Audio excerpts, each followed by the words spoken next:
നമുക്കിവിടെ രണ്ട് ഓപ്ഷൻ ഉണ്ട്. ഇതേപോലെ ഒരു 5 ആംസിൻ്റെ നമ്മളിതിൻ്റെ തൊട്ട് താഴെ നോക്കിക്കഴിഞ്ഞാൽ അവിടെ ഒരു പ്ലഗ് നമുക്ക് കാണാൻ സാധിക്കും. അതേപോലെ തന്നെ ഇതിൻ്റെ വലതുഭാഗത്ത് നോക്കിക്കഴിഞ്ഞാൽ ഒരു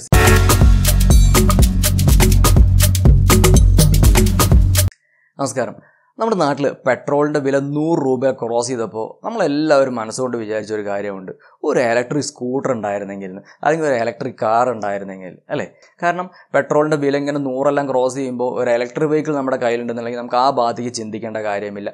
ഇപ്പോൾ നമുക്ക് സോളാർ പാനലും കൂടി നമ്മുടെ വീട്ടിലുണ്ടെന്നുണ്ടെങ്കിൽ, കാരണം നമുക്ക് സോളാർ വഴി നമ്മുടെ ഇലക്ട്രിക് വെഹിക്കിളൊക്കെ ചാർജ് ചെയ്യുകയും ചെയ്യാം. അപ്പോൾ നമുക്ക് വളരെ ലാഭമാണ്. പിന്നെ നമുക്ക് പെട്രോൾ പമ്പിലേക്ക് നോക്കേണ്ട കാര്യം വരുന്നില്ല. ഇപ്പോൾ നമുക്ക് സോളാറും സബ്സിഡിയോടെ കിട്ടുന്നതാണ്. ഇപ്പോൾ നമുക്ക് മാർക്കറ്റിൽ ഒരുപാട് കമ്പനികൾ ഇലക്ട്രിക് സ്കൂട്ടറായിട്ട് വന്നുകൊണ്ടിരിക്കുന്നത്, അതുപോലെ തന്നെ ഇലക്ട്രിക് ബൈക്കുമായി വന്നുകൊണ്ടിരിക്കുന്നത്. ഒട്ടുമിക്ക കാർ കമ്പനികളും അവരുടെ ഇലക്ട്രിക് വേർഷൻസ് അവതരിപ്പിച്ചുകൊണ്ടിരിക്കുകയാണ്. അപ്പോൾ ഒരു 10 കൊല്ലം എല്ലാം കഴിഞ്ഞ് നോക്കുകയാണെങ്കിൽ നമ്മൾ ഇന്ന് കാണുന്ന ഒരു സ്ഥിതി ആയിരിക്കില്ല നാട്ടിൽ. പെട്രോൾ വണ്ടികളൊക്കെ വളരെ ദുർലഭമായിരിക്കും. അപ്പോൾ ഇങ്ങനെ ഉണ്ടെങ്കിൽ നമ്മുടെ മനസ്സിൽ ആദ്യം വരുന്ന ഒരു ക്വസ്റ്റൻ എന്ന് വെച്ച് കഴിഞ്ഞാൽ, നമുക്കൊരു എമർജൻസി സിറ്റുവേഷൻ വരുമ്പോൾ ഇതിൽ ബാറ്ററി ബാക്കപ്പ് ഇല്ലെങ്കിൽ എന്ത് ചെയ്യും, നമ്മളെല്ലാവരും ആലോചിക്കുന്ന ഒരു കാര്യമാണ്. എന്നാൽ ഇനി അങ്ങനെ ഒരു ആശങ്കയുടെ ആവശ്യമില്ല.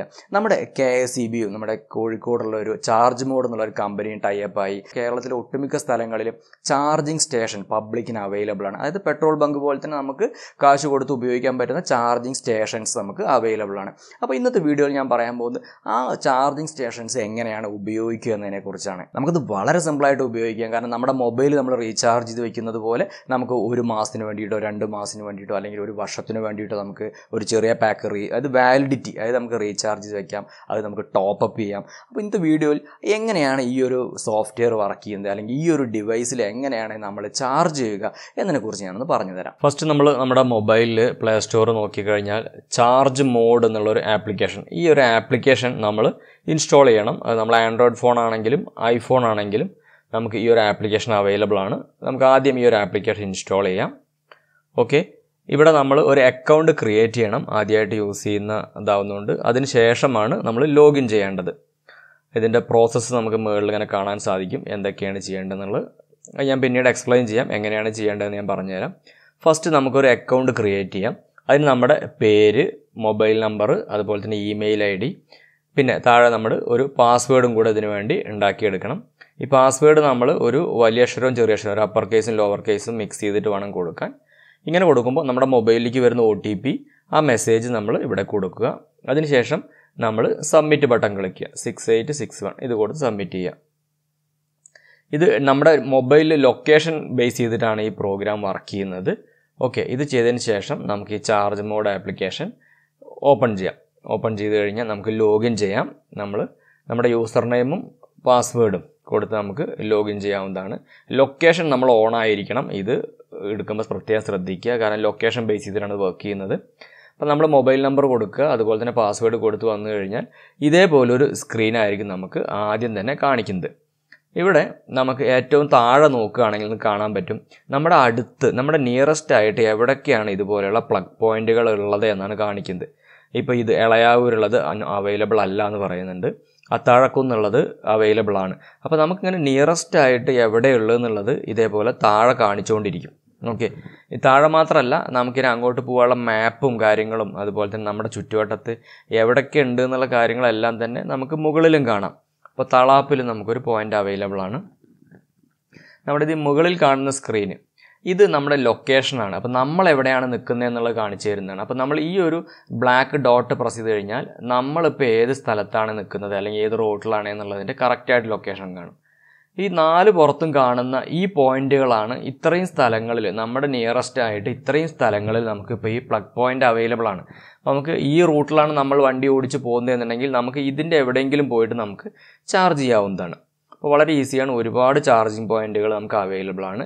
ഇനി നമ്മൾ ആദ്യം ചെയ്യേണ്ടത് നമ്മുടെ സെലക്ട് വെഹിക്കിൾ, അതായത് നമ്മുടെ വണ്ടി ഏതാണെന്ന് നമ്മളൊന്ന് ആഡ് ചെയ്ത് കൊടുക്കുക. അങ്ങനെ നമ്മളത് കൊടുക്കുമ്പോൾ നമ്മുടെ വണ്ടിയുടെ കമ്പനി, സെലക്ട് കമ്പനി, നമ്മുടെ വണ്ടി ഏതാണെന്നുള്ളത് ഒക്കിനോവ ആണോ അല്ലെങ്കിൽ സ്കൂട്ടറാണോ കാറാണോ ഏതാണെന്ന് നോക്കുക. ഞാനിവിടെ ഏത്തർ എന്നുള്ളൊരു ബൈക്കാണ്, സ്കൂട്ടറാണ് ആഡ് ചെയ്യുന്നത്. അപ്പോൾ ഏത്തർ ബൈക്കിൻ്റെ മോഡൽ 450X മോഡൽ കൊടുത്തു. അതുപോലെ തന്നെ താഴെ വണ്ടിയുടെ നമ്പർ, വെഹിക്കിൾ നമ്പർ എന്നുള്ളിടത്ത് വണ്ടിയുടെ നമ്പറും കൂടെ നമ്മൾ ആഡ് ചെയ്ത് കൊടുക്കുക. ഇതാണ് നമ്മൾ. അതിനുശേഷം താഴെ കാണുന്ന സേവ് ബട്ടൺ ക്ലിക്ക് ചെയ്യുക. ഇത് നമ്മുടെ ഫസ്റ്റ് പ്രോസസ്സ്, നമ്മുടെ വണ്ടി ആഡ് ചെയ്ത് കൊടുക്കുക എന്നുള്ളതാണ്. അതിനുശേഷം നമ്മൾ വലതുഭാഗത്ത് താഴെ പ്രൊഫൈൽ ക്ലിക്ക് ചെയ്ത് കഴിഞ്ഞാൽ നമുക്കിവിടെ നമ്മുടെ ഇതിലേക്ക് കാശ് റീചാർജ് ചെയ്യണം. നമ്മൾ മൊബൈൽ റീചാർജ് ചെയ്യുന്ന പോലെ 1 മാസത്തിന് വേണ്ടിയിട്ടോ 2 മാസത്തിന് വേണ്ടിയിട്ടോ 1 കൊല്ലത്തിന് വേണ്ടിയിട്ടോ അങ്ങനെ ഒരുപാട് പ്ലാനുകളുണ്ട്. ഇവിടെ ഓരോ പ്ലാനുകളാണ് കാണുന്നത്. ഗ്രീൻ, ബ്ലൂ പറഞ്ഞിട്ട് 401 രൂപ കൊടുത്തു കഴിഞ്ഞാൽ നമുക്ക് 301 ദിവസം ഉപയോഗിക്കാം. 34 യൂണിറ്റാണ്, 34.47 കിലോ വാട്ട് ഹവർ എന്ന് പറയാം. 34 യൂണിറ്റ് നമുക്ക് 301 ദിവസത്തിനുള്ളിൽ ഉപയോഗിക്കാം. അപ്പോൾ നമുക്ക് ഇതിലേതെങ്കിലും ഒരു പ്ലാൻ വേണം നമുക്ക് ചാർജ് ചെയ്ത് വെക്കാൻ വേണ്ടിയിട്ട്. അപ്പോൾ ഇതിൽ നമുക്ക് ആ ബ്ലൂ 365 ഒരു വർഷത്തിന് വേണ്ടിയിട്ട് 976 ഒന്ന് എടുത്ത് താഴെ സബ്സ്ക്രൈബ് കൊടുക്കുക. സബ്സ്ക്രൈബ് കൊടുക്കുമ്പോൾ നമുക്ക് ഇതേപോലെ ഓപ്ഷൻ വരും. ഇവിടെ നമ്മൾ നമ്മുടെ മുകളിൽ നമ്മുടെ മൊബൈൽ നമ്പർ കൊടുക്കുക. അതിനുശേഷം താഴെ നമ്മൾ ഇമെയിൽ ഐ ഡിയും കൊടുത്തതിന് ശേഷം പ്രൊസീഡ് ബട്ടൺ ക്ലിക്ക് ചെയ്യുക. ഓക്കെ, ഇപ്പം നമുക്ക് നമ്മുടെ പൈസ അടയ്ക്കാനുള്ള ഒരു ഇതാണ് വരുന്നത്. നമുക്ക് നമ്മുടെ ക്രെഡിറ്റ് കാർഡോ ഡെബിറ്റ് കാർഡോ ഉപയോഗിച്ച് അയക്കാം, അതുപോലെ ഗൂഗിൾ പേ ഉപയോഗിച്ച് അയക്കാം. എങ്ങനെ ഏത് രീതിയിൽ വേണമെങ്കിലും നമുക്ക് ഏതാണ് സൗകര്യം വെച്ചാൽ അത് വെച്ച് ചെയ്യാം. അപ്പോൾ എല്ലാവരുടെയും കയ്യിൽ ഇതേപോലെ കാർഡ് ഉണ്ടായിരിക്കും. അപ്പോൾ കാർഡിൻ്റെ നമ്പറും എക്സ്പയറി ഡേറ്റും കാർഡിൻ്റെ പുറത്ത് എഴുതിക്കുന്ന പേരും അതിൻ്റെ ബാക്കിലെ CVV നമ്പറെല്ലാം കൊടുത്തിട്ട് നമുക്ക് താഴെ കാണുന്ന പേ എന്ന് അടിച്ചു കഴിഞ്ഞാൽ നമുക്ക് എമൗണ്ട് പേ ആവും. അതേപോലെ തന്നെ നമുക്ക് 1 കൊല്ലത്തിന് വേണ്ടിയിട്ട് നമ്മൾ എടുത്തതിന് ശേഷം അത് കാശ് തീരുവാണെങ്കിൽ നമുക്ക് ടോപ്പപ്പ് ചെയ്യാൻ സാധിക്കും. അപ്പോൾ ടോപ്പപ്പ് എമൗണ്ടാണ് ഈ കാണിച്ചുകൊണ്ടിരിക്കുന്നത്. അപ്പോൾ ഇതുപോലെ നമുക്ക് ചെയ്തെടുക്കാൻ സാധിക്കും. ഇനി നമ്മൾ ബാക്കിലോട്ട് വന്നു കഴിഞ്ഞാൽ നമ്മുടെ വെഹിക്കിൾ ഏതാണെന്നുള്ളതാണ് കാണിക്കുന്നത്. നമുക്ക് 1-2 വണ്ടി ഉണ്ടെങ്കിൽ അത് ഇതുപോലെ ആഡ് ചെയ്യാം.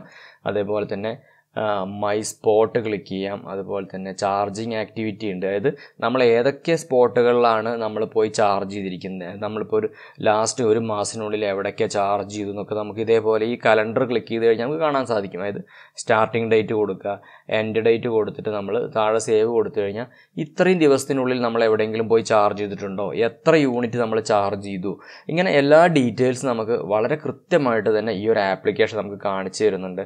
വളരെ നല്ലൊരു ആപ്ലിക്കേഷനാണിത്. അതുപോലെ തന്നെ നമ്മുടെ മറ്റ് വിഷയങ്ങൾ നമ്മൾ ക്വിക്ക് ചാർജ് എവിടെ നിന്നൊക്കെ ചെയ്തിട്ടുണ്ട്, എത്ര സ്ഥലത്ത് കംപ്ലീറ്റ് ആയിട്ടുണ്ട്. ഞാനിപ്പോൾ ഇതൊന്നും ചാർജ് ചെയ്തിട്ടില്ല, ഞാൻ നിങ്ങൾക്ക് കാണിച്ചു തരുന്നതിന് വേണ്ടിയിട്ടാണ് ചെയ്യുന്നത്.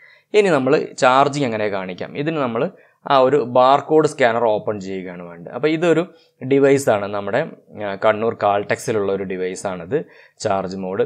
അപ്പോൾ ഇതിൻ്റെ താഴെ നോക്കിക്കഴിഞ്ഞാൽ നിങ്ങൾക്ക് കാണാൻ സാധിക്കും ഒരു ബാർകോഡ് കണ്ടില്ലേ. അപ്പോൾ ഈ ബാർകോഡാണ് നമ്മൾ ഈ ഡിവൈസിൻ്റെ അടുത്ത് എത്തിയിട്ട് നമ്മൾ ഈ ബാർകോഡാണ് നമ്മൾ സ്കാൻ ചെയ്യേണ്ടത്. നമുക്കിവിടെ 2 ഓപ്ഷൻ ഉണ്ട്. ഇതേപോലെ ഒരു 5 ആംസിൻ്റെ നമ്മളിതിൻ്റെ തൊട്ട് താഴെ നോക്കിക്കഴിഞ്ഞാൽ അവിടെ ഒരു പ്ലഗ് നമുക്ക് കാണാൻ സാധിക്കും. അതേപോലെ തന്നെ ഇതിൻ്റെ വലതുഭാഗത്ത് നോക്കിക്കഴിഞ്ഞാൽ ഒരു 16 ആംസിൻ്റെ 2 രീതിയിലുള്ള ആ ഒരു സോക്കറ്റാണ്, 3-in-1 സോക്കറ്റാണ് കാണിക്കുന്നത്. അപ്പോൾ നമുക്ക് നമ്മുടെ ഡിവൈസിന് ഏതാണ് ചാർജിങ് എന്ന്, ഇപ്പോൾ ഒരു ഓട്ടോറിക്ഷ ചാർജ് ചെയ്യുന്നതിൻ്റെ ഒരു ഇതാണ് ഇതിൽ കാണിച്ചിരിക്കുന്നത്. ഓക്കെ, ഇതേപോലെ കണക്ട് ചെയ്തിട്ട് ഇതിപ്പോൾ നമുക്ക് ഇതേപോലെ ചാർജ് ചെയ്യാനിടാം. വളരെ പെട്ടെന്ന് തന്നെ ചാർജ് കയറുന്നതാണ്. ഇതിന് ശേഷം ഇത് വെറുതെ കണക്ട് ചെയ്ത് കഴിഞ്ഞാൽ ചാർജ് ആവില്ല. ഇതിങ്ങനെ കണക്ട് ചെയ്തതിന് ശേഷം ബാർകോഡ് സ്കാൻ ചെയ്യുക, കണക്ട് ചെയ്തതിന് ശേഷം സ്റ്റാർട്ട് ചാർജിങ് എന്ന് ക്ലിക്ക് ചെയ്ത് കഴിഞ്ഞാൽ മൊബൈലിൽ ടച്ച് ചെയ്ത് കഴിഞ്ഞാൽ നമ്മൾ ഇത് ഓട്ടോമാറ്റിക്കായിട്ട് ചാർജ് ആവാൻ തുടങ്ങും. അതിനുശേഷം നമുക്കിത് അതേപോലെ ആവശ്യം കഴിഞ്ഞാൽ വലിച്ചു ഊരാൻ പാടില്ല. സ്റ്റോപ്പ് ചാർജിങ് എന്ന് കൂടെ നമ്മൾ അതിൽ മൊബൈൽ സെലക്ട് ചെയ്തതിന് ശേഷം മാത്രമാണ് ഇത് നമ്മൾ വലിച്ചു ഊരാൻ പാടുകയുള്ളൂ. ഇനി നിങ്ങൾ ഈ ഒരു പൊസിഷനിൽ എത്തി, ഇനി നമ്മൾ ഈ ചാർജിങ് പോയിന്റിൽ എത്തിയിട്ട് ഇതിൻ്റെ ലൈറ്റ് ഒന്നും വർക്ക് ചെയ്യുന്നില്ല എന്ന് വിചാരിക്കുക. അപ്പോൾ നമുക്ക് എന്ത് ചെയ്യാൻ പറ്റുമെന്ന് വെച്ച് കഴിഞ്ഞാൽ ഇതിൻ്റെ തൊട്ട് ബാക്കിലൊരു MCB ബോക്സ് ഉണ്ട്. ഈ സ്ക്രൂ നിങ്ങൾ അഴിച്ചു കഴിഞ്ഞാൽ നിങ്ങൾക്ക് ഇവിടെ ചിലപ്പോൾ MCB ഡ്രിപ്പ് ആയി കിടക്കുന്നുണ്ടായിരിക്കും. അപ്പോൾ ഇതൊന്ന് വേണമെങ്കിൽ നിങ്ങൾക്ക് ഓൺ ചെയ്ത് നോക്കാം, ഇത് വർക്ക് ചെയ്യുന്നുണ്ടോ ഇല്ല എന്നൊന്ന് ഓൺ ചെയ്ത് നോക്കാം. പല സമയത്തും ഇത് ഡ്രിപ്പായിട്ട് കാണുന്നുണ്ട്, അതുകൊണ്ടാണ് ഞാൻ അങ്ങനെ പറയാൻ കാരണം. അപ്പോൾ വർക്ക് ചെയ്യുന്നില്ലെങ്കിൽ നിങ്ങൾക്ക് ഇതുപോലെ ഓൺ ചെയ്തതിന് ശേഷവും നിങ്ങൾക്ക് ഇതൊന്ന് ട്രയൽ നോക്കാവുന്നതാണ്. അപ്പോൾ വീഡിയോ ഹെൽപ്ഫുള്ളായി എന്ന് വിശ്വസിക്കുന്നു. ആദ്യമായിട്ടാണ് എൻ്റെ വീഡിയോ കാണുന്നതെങ്കിൽ എന്നെ ഒന്ന് സപ്പോർട്ട് ചെയ്യാൻ മറക്കരുത്. അതുപോലെ തന്നെ നിങ്ങൾ മറ്റുള്ളവരിലേക്ക് ഷെയർ ചെയ്യുക. അപ്പോൾ നമുക്ക് വീണ്ടും അടുത്തൊരു വീഡിയോയിൽ കാണാം. Thanks for watching.